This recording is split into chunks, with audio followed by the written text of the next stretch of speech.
Praise the lord. క్రీస్తు నామములు అందరికీ శుభములు. బాగున్నారు కదండి.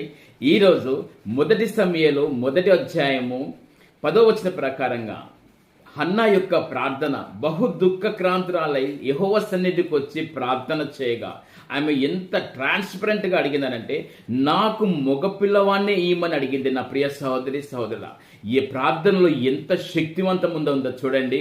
ప్రార్థన నీ యొక్క పిల్లలను, నీ యొక్క ఇంటిని సంరక్షిస్తుంది. ప్రార్థన ప్రతి అవసరము తీరుస్తుంది. ప్రార్థన ప్రతి శత్రువును ఎదిరించగలుగుతుంది.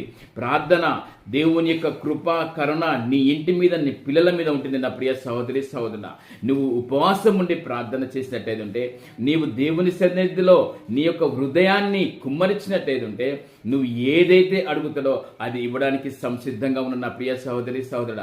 ప్రార్థన ప్రతి పరిస్థితులను సరిచేస్తుంది. ప్రార్థన ద్వారా నువ్వు ఆశీర్వాదాలు